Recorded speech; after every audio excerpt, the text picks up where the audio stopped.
While most MasterChef winners have their hiccups for sure, usually their path to the end is pretty smooth, all things considered. Which makes sense, as all it takes is one bad dish to end your journey, and if you're constantly in trouble, eventually it'll likely catch up to you. But probably the best and most thrilling run to the end in MasterChef history comes from Luca Manfe, the winner of MasterChef Season 4. Today, we'll be going through his entire journey in MasterChef and how he survived all the bumps in the road to become one of MasterChef's most beloved and notorious winners.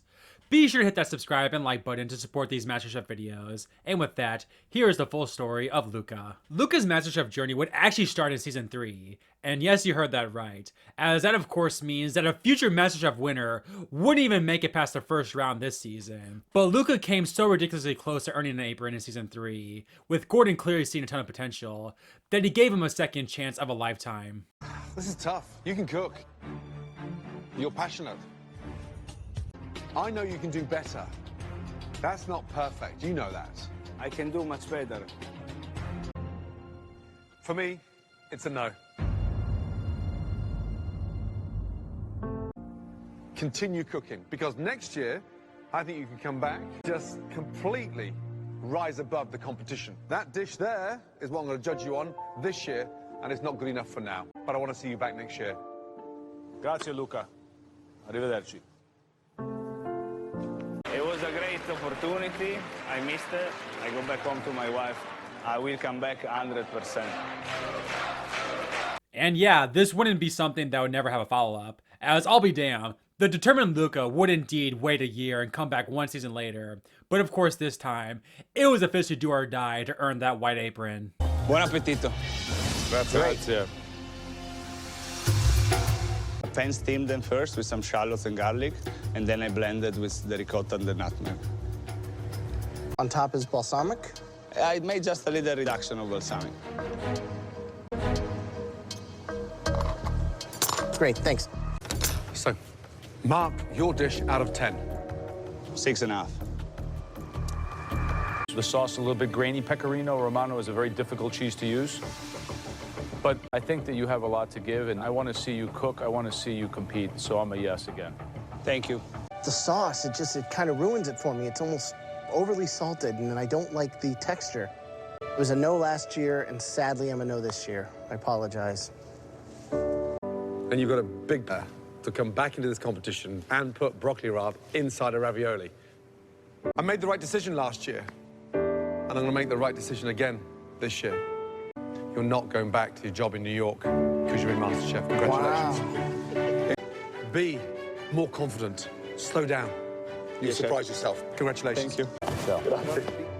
Thank you. All right. Less is more. Much. Bravo. Oh. Thank you.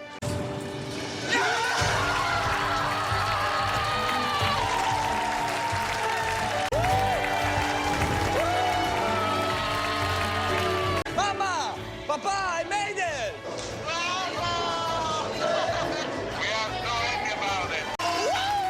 Next time we'll be talking, I'll be the next MasterChef. So a year of waiting and hard work would officially come to fruition for Luca, or at the very least, he earned that apron, because as we know, that doesn't really mean much of anything in the grand scheme of things, as while yes, it's a cool achievement, you can easily become forgettable if you don't make it past the final obstacle to officially become a part of the MasterChef cast. The cooks who received an apron would all have to make one more dish, a dish that included various cuts of lamb, to officially make it onto the cast. And after a couple of cooks would actually get eliminated on the spot, 2 groups of 14 would be called down, with one group getting eliminated and one group immediately moving on. Luca, however, was not in any of these categories, as the judges would have to take a closer look and actually taste his dish to determine whether he was worthy or not. And once again, it would come down to the absolute wire for Luca. 2 very talented home cooks. Tough decision, this one. Very tough. Beth, your dish. Outstanding. You've made it to the MasterChef kitchen. Great job. Luca, listen, I know how hard you've worked to get here. And you've worked so hard over this past 12 months. I know how much this means to you. But not everybody can come into the MasterChef kitchen. Do not let this be the end of your culinary dream. Let it just be the beginning, because you've made it to the...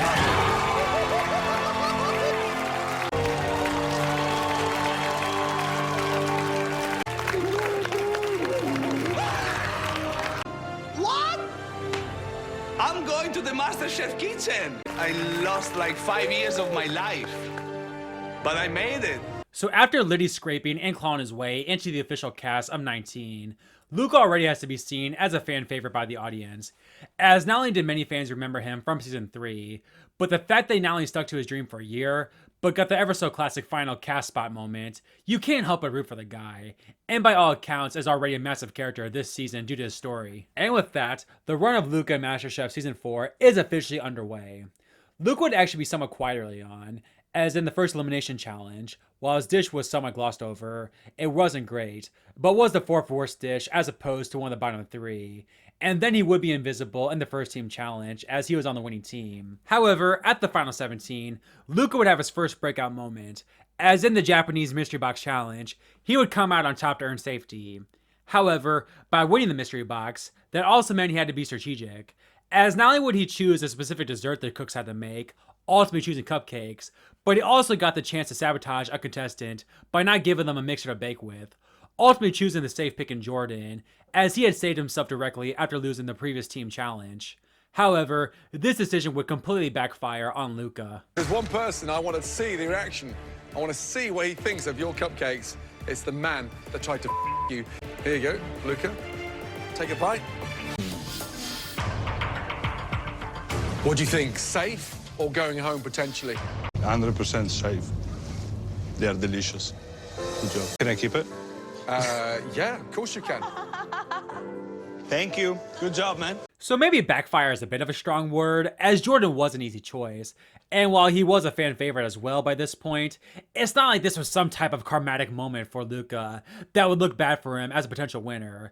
It's just one of those things that happened. But still, it seems like this mystery box challenge win was in some ways overshadowed by Jordan. But anyway, that would bring us in episode 7, aka the top 16 episode, a pivotal round in Luca's story. The episode will start with a team challenge, as the cooks would have to make a New York strip dish for 101 firemen, with Luca's team ultimately losing, with the pressure test being an Eggs Benedict dish. And this seemingly harmless dish would nearly do Luca in. Have you made these before? Yes. It's an undercooked egg. So, it's kind of all over the place. All 4 of you. This wasn't easy. And do you know what? It was too close to call. All 4 of you will be leaving the kitchen. No. All 4 of you will be walking out those doors and in to an even greater challenge, where we will decide which one of you will not be coming back to the MasterChef kitchen. So yeah, and one of the most infamous and closest pressure tests ever, Luca would live to fight off another day, at least for now. But still, not only were all these cooks lucky to get a second chance this early on into the competition, but man, from a viewer's point of view, you could easily make the case that Luca's dish was the worst out of the 4, and he might have been the cook most lucked out by this twist. But again, Luca is safe for now, but still of course has some work to do. The 4 in the chopping block will be split up into 2 teams of 2, with Luca's partner being Kathy, arguably the weakest chef in the entire competition. But this was still arguably the best case scenario, as the other pair was Natasha and Beth, who had really gotten into it in the prior team challenge, and thus, the 2 on paper weren't going to work well together, especially in this challenge, as the 4 cooks essentially had to put on a dinner service all by themselves, cooking on the line in Chef Ramsay's burger restaurant in Las Vegas. Despite Luca doing well in his first service of his life, unfortunately, the unlikely duo of Natasha and Beth would prevail, meaning that it would all come down to one final do-or-die dish for Luca. Kathy and Luca's final challenge would be a lobster dish, as they would literally be cooking on top of Caesar's Palace building. And in one of the closest battles in MasterChef history, Luca would barely, and I mean barely, come out on top. The lobster should be clean and sort of shimmering. And it is. That is cooked perfectly. Thank you, Chef. Let me tell you. That butter is seasoned beautifully. For a dish you've never done before, I can't quite believe it. Thank you. Great job. Thank well you. done. as far as the plating. Of course. It looks like another 2 or 3 minutes and you probably would have been a lot happier. Yes. Lobster is where it needs to be. But again, that's not the only thing that we're judging on here. That's really acidic. A lot of lemon juice. The salad is nowhere near as good as the lobster. Presentation-wise, it looks beautiful. Claws, knuckles, tails, perfect. For me, it's 30 seconds off. When you kill the lobster, you didn't cook it immediately. It sat on your bench for a good 90 seconds, so all the goodness ran out of it. So, salad, delicious, crisp, beautifully seasoned. It's a very good effort. Good job. Thank you. The person coming back with us by the narrowest of margins is Luca. So I mean, I will never, of course, question the opinions of 3 of America's greatest culinary minds, but in this lobster-inspired dish, objectively speaking, it seemed that Kathy had the better lobster, and it was actually the small little side salad that did her in the end. Now, of course, all components matter on the dish, but in this lobster elimination challenge, at least from the edit, he was outdone by Kathy, and one small salad mistake from Kathy is what kept Luca from being the 4th boot of the season. Truly an insanely close battle, but somehow, some way, Luca had survived all of it and now moved on to the top 15. Oh, and keep in mind his luck with salads going forward. After this insane scare and essentially an entire episode revolving around Luca's survival, he would be invisible the next 2 episodes, which while yes, it would have been nice for him to have a nice bounce back of some sort, at least he's escaping being on thin ice once more. However, this wouldn't last very long, as at the final 13, Luca would almost go home once again due to a seafood dish, this one being a crab dish. So it's a risotto of crab. Crab, asparagus, and lemon. Yeah, I'm just trying to get rid of the stock. Otherwise, I'll be serving this through a straw. The initial taste for me was too salty. Did you add a lot of salt to the dish? Every time you slip back into your Italian safety net, you start screwing yourself, because that's not a risotto.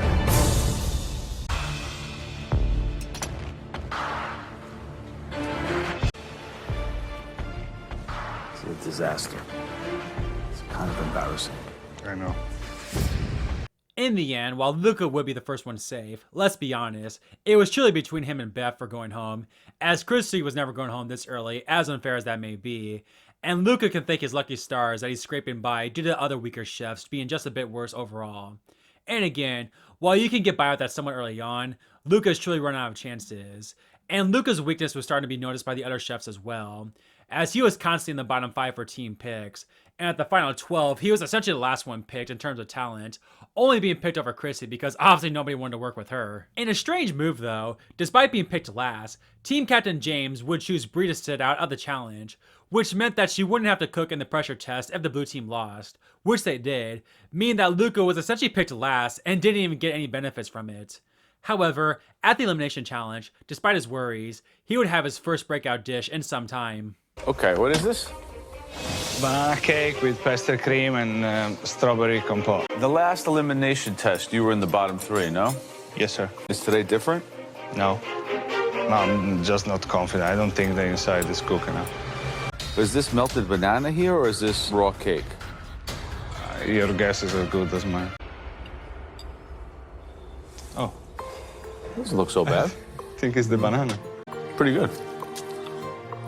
You seem amazed, like a miracle happened. Like, It's got a nice crust. Bananas are tasty. You know, it actually tastes quite nice. You were in the bottom 3 of the last elimination challenge. I don't think that'll happen today. Thank you. So yeah, this was a moment that Luca desperately needed, as I think he felt in his mind while presenting the dish that he was going home. And to make things better, at the final 11, Luca would not only produce another good elimination dish, but in a big moment for essentially all the competitors this season, the top contender of the season in Lynn would get eliminated. And if Lynn can go home this early, what's to say Luca can't have an epic turnaround as we enter the second half of the season? Luca wouldn't get the top 10 round off to a good start though, as not only would his team once again lose a challenge, but he would miss out on going to the 2013 All-Star Game, and being the biggest baseball fan there, not to mention the All-Star Game that year being in his hometown, this was brutal for him. And being a big baseball fan myself, I can relate. And I can only imagine it was tough for Luca to get his mind fully into the chicken breast elimination challenge. And it indeed showed, as all 3 of his chicken dishes were met with mistakes, which included his Italian chicken being raw. So visually, it looks overcooked.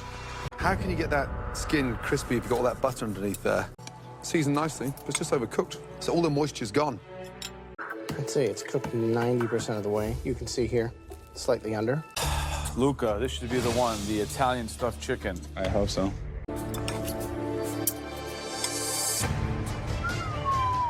This is a little raw, too. Oh, wow. How am I supposed to eat this? On top of being raw, it's not seasoned, it's stringy. Che peccato. In a very surprising moment though, at least to me, not only did Luca end up being safe, but he would be the first one safe out of the three who struggled in Savannah and Brie.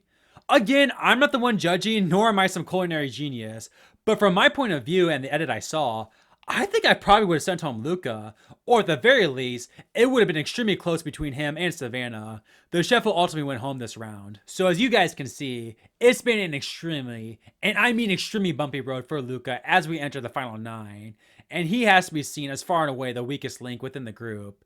But it was at this point in time that Luca's journey would take a massive turn in the absolute best of ways. After failing to win the Mystery Box Challenge, the winner and Eddie would assign Luca in the group with canned mushrooms as opposed to fresh ones, theoretically making this a tougher dish. However, Luca would begin his incredible endgame with a dish revolving around mushrooms. Go figure. Is that truffle in there? Yeah, I just sprinkle some black truffle oil. So the soup itself is pretty good. It's pretty tasty.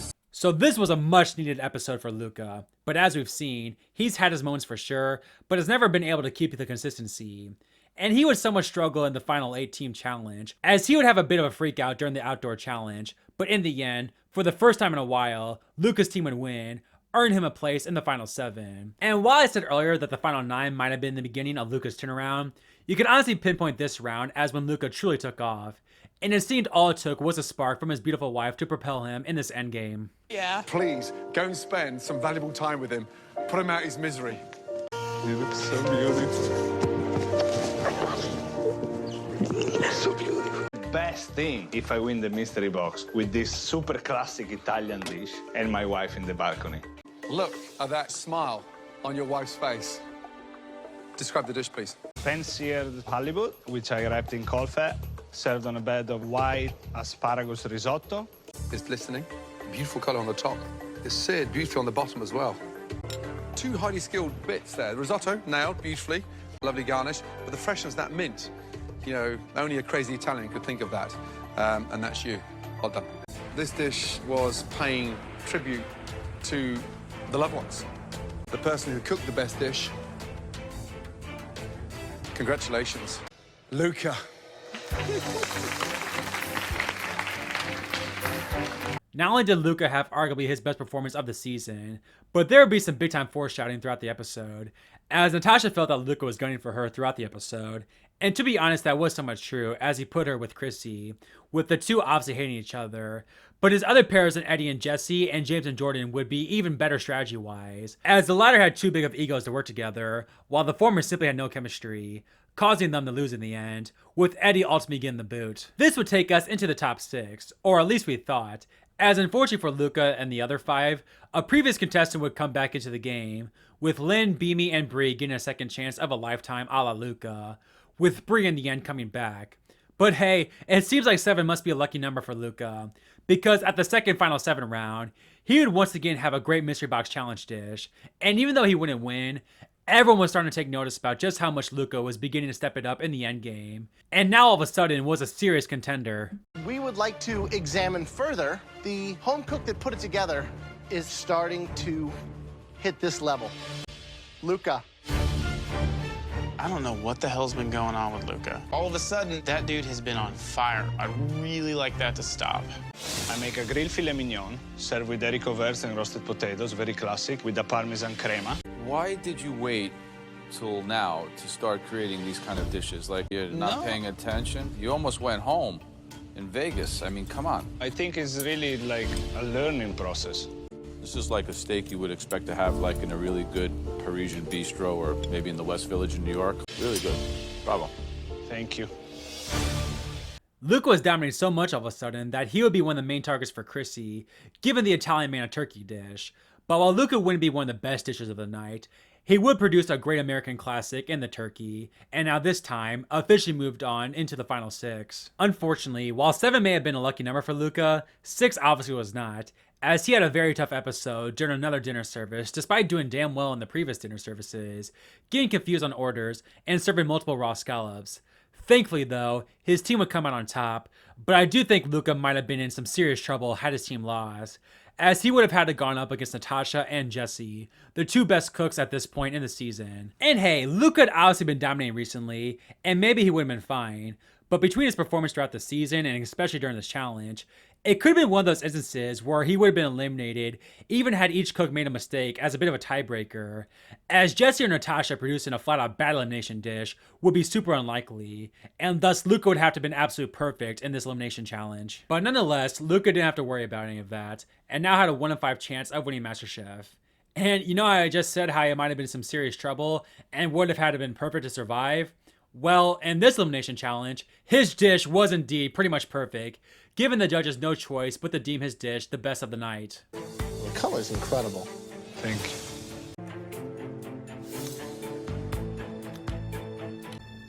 It's perfect. That's nice sear on the pork. The flavor overall, it's got the heat from the chili, the underlying spice that you've toasted off there. It's amazing to see how much you are learning and taking that and gaining confidence along the way. I love the energy that you put into it. You're really seriously hitting the mark. Great job. Thank you. Seriously, honestly. Luca, congratulations Thank you. on the best dish of the night. Both of you, congratulations. Thank you. You're in the top 4. Off we go. Well done. Again, had Luca's dish even been slightly not perfect, he might have gone home just due to the other competitors being more consistent. But his dish would be so good that he would survive and stand out on a night where everyone else produced a great dish as well, and nobody would go home. And while that was annoying, I'm sure, Luca at least had a huge advantage for the next challenge, as he got to assign the protein dish each chef would be cooking that day for the charity service hosted by Paula Deen, with him in the end choosing pork. A wise decision, as he and Jessie would get the best reviews of the day, earning themselves a spot into the Final 4. However, at the Final 4, despite having the advantage once again of choosing his partner, Luke would actually choose his rival in Natasha over the seemingly stronger Jessie, feeling like they would mesh well for the appetizers, entrees, and dessert challenge. And they would do just that, beating Jessie and Chrissy, with Chrissy finally and mercifully being sent home. So now, in an instance I was scared for Luca earlier on, he was going up against Jessie and Natasha. But unbelievably, in a span of just 4 rounds, you could make the argument he was a favorite to move on as opposed to essentially being all but done for. It truly is amazing. But again, that doesn't really matter in the grand scheme of things if Luca doesn't produce. And unfortunately, things would get off to a rough start, as he failed to replicate his signature dish that got him an apron in the first place, meaning that Jessie and Natasha got to choose their ingredients before Luca for the final pressure test of the season, with Luca getting stuck with grana padano. But not only would Luca make the most of what he was given, but once again, a salad would make all the difference in the world. Please explain the dish to me. It's a pancetta wrap veal cutlet served on a bed of braised radicchio with frico. The veal is perfectly cooked. The frico is very, very good, and it's very, very crispy and rich and exactly what it should be. So, I love the way that you get knocked down and you bounce back, and this dish proved that. I want to taste the veal, enhanced by the cheese, as opposed to the cheese over the veal. And you would have nailed it. But it's a very earnest, a very humble effort. Good job. Thank you, Chef. I like it, it's got the right kind of heat. Beautiful sear, rested beautifully and not sliced too thinly, so you can get to enjoy the magic of what Kobe beef delivers. I saw you making a salad. I made the green papaya salad. Where is the salad, please? I want to taste it. Fish sauce and a little bit of brown sugar and chilies to get some spice. I wanted some heat. It's absolutely delicious. Have you tasted that? It's like a Thai green papaya salad. You left the best part. The person joining, Natasha. Luca. Congratulations. Great job. I left Italy because everybody always thought about the American dream. Coming to MasterChef and work myself up to the finale. This is beyond anything I ever imagined for my life. One of the most exciting components you put together for that dish tonight, you left off. And we are still kicking ourselves to why you felt that needed to stay off of your plate. So after a bad salad dish kept him from being the 4th boot of the season, this time, the fact that an amazing salad dish wasn't put on the overall dish kept him from falling just short of the final 2. You cannot make this stuff up. So now it all comes down to this. Luca against his rival Natasha. A one-sided rival, admittedly, as she was all that was now in Luca's way of having his dream come true. As expected, both cooks put up a great appetizer, entree, and dessert dish, with minor hiccups here and there, and it was super up in the air. However, after not even getting an apron a season prior, and surviving many ups and downs this season, it would all be worth it for Luca in the end. The winner of MasterChef, Luca!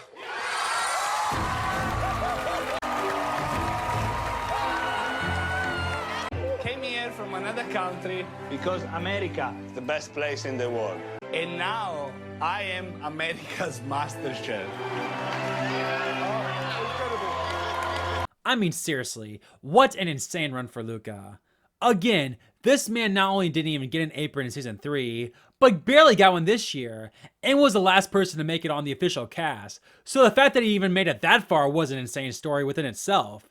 But the man survived multiple obstacles, including having to deal with some awful personalities this season, produced many subpar dishes that could have very easily got him sent home early on or in different circumstances, and in 2 different instances, a salad dish was the difference in him winning the show and being eliminated. But while I have hammered a bit on his mishaps, let's not forget how much talent Luca displayed throughout the season as well, including one of the strongest endgames in MasterChef history, essentially winning every important mystery box challenge and pressure test, which caused him to be viewed as the weakest link around the final 12-ish or so, to being seen as the biggest threat in the endgame.